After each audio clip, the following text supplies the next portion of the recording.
The letter that arrived too late. On a quiet Sunday morning, Daniel was cleaning his old wooden desk when he found something unusual. Behind a stack of dusty notebooks, there was a yellow envelope. The envelope looked old. The edges were slightly torn, and Daniel's name was written on it in neat handwriting. He froze. He had not seen that handwriting in years. It belonged to his grandfather. Daniel's grandfather, Mr. Thomas Reed, had passed away 5 years ago. He had been a wise, calm, and thoughtful man. Daniel had spent much of his childhood listening to his stories. But this letter, Daniel had never received it. His hands trembled slightly as he opened the envelope. Inside, there was a single sheet of paper. The letter began, "Dear Daniel, if you are reading this, it means I forgot to give this to you in person. Life sometimes moves faster than our plans." Daniel felt his throat tighten. He sat down and continued reading. "You are now at an age where decisions will shape your future. I may not always be there to guide you, so I am writing this letter to remind you of 3 important lessons." Daniel leaned back in his chair. He was 28 now, working in a corporate office, living alone in the city. Life felt busy and complicated. He continued reading. "First, never choose a job only for money. Choose it for meaning. Money can feed your body, but meaning feeds your soul." Daniel paused. He worked as a marketing executive in a large company. The salary was good, the office was modern, but every morning he felt tired before the day even began. He had once dreamed of becoming a writer, but writing did not seem practical. He kept reading. "Second, do not be afraid to fail. I failed many times in my life. Failure is not the opposite of success, it is a part of it." Daniel smiled slightly. He remembered how his grandfather used to tell stories about his small business that went bankrupt years ago, yet he had never spoken about it with regret. Third, value people more than achievements. In the end, relationships are what remain. Daniel stopped reading. The room was silent except for the ticking of the wall clock. He realized something painful. In the past few years, he had been so focused on career growth that he had slowly lost contact with old friends. He rarely visited his parents. He always said, "I'm busy." He looked at the final line of the letter. "Live bravely, Daniel. You have more courage than you think. With love, Grandpa." Daniel folded the letter carefully.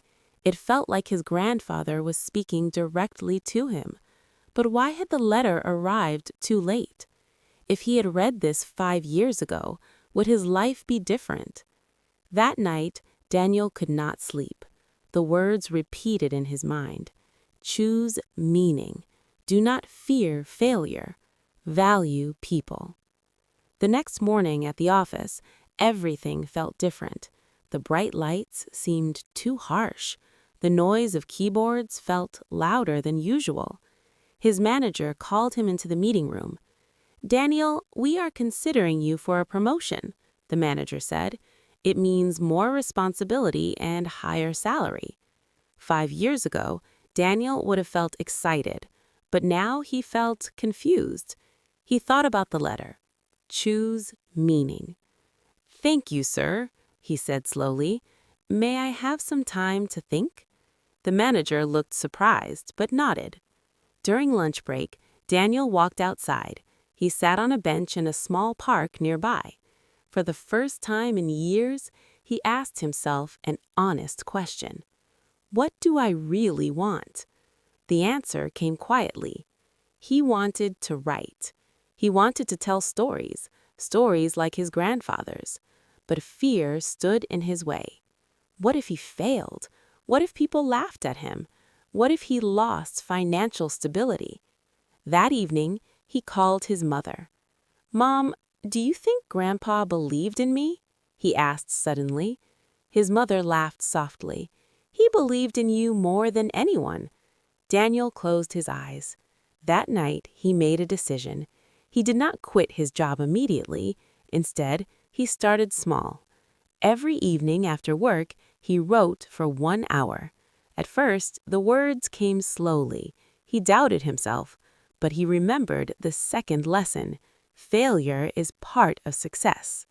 Weeks turned into months. Daniel finished his first short story, then another, then another.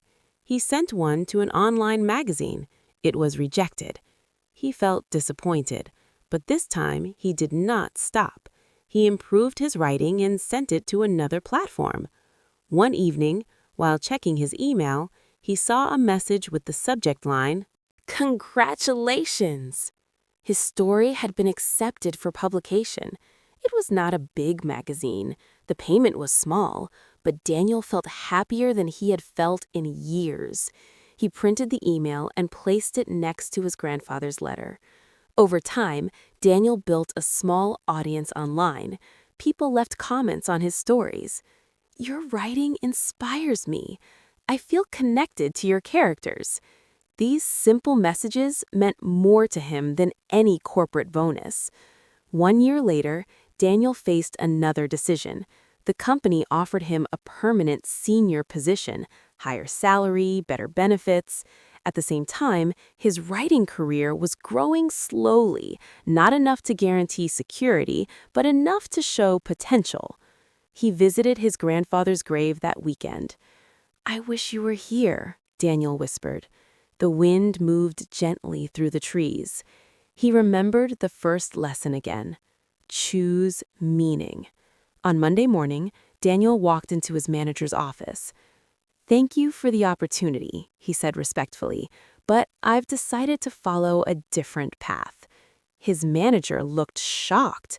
"You're leaving?" "Yes." It was the most frightening sentence Daniel had ever spoken, but it was also the most honest. The first few months were difficult. Income was uncertain. Some days he doubted his decision, but he felt alive. He woke up excited to write. He reconnected with old friends. He visited his parents more often. Slowly, his stories gained recognition. A small publishing house contacted him. "We would like to publish your collection," they said. Daniel could hardly believe it. On the day his first book was released, he held a copy in his hands. The cover had his name printed in bold letters. He thought about the yellow envelope. The letter had arrived 5 years too late, or maybe exactly on time. If he had read it earlier, he might not have understood it. Sometimes wisdom needs experience to make sense. At the book launch event, a young student approached him. "Sir, I want to become a writer, but I'm afraid," the student admitted. Daniel smiled gently. "Being afraid is normal," he said, "but don't let fear decide your future." As he drove home that evening, Daniel felt a deep sense of peace. Life was still uncertain, there were still challenges ahead, but he was living bravely. And somewhere in his heart, he felt that his grandfather was proud, because sometimes the most important messages arrive late, not to change our past, but to guide our future.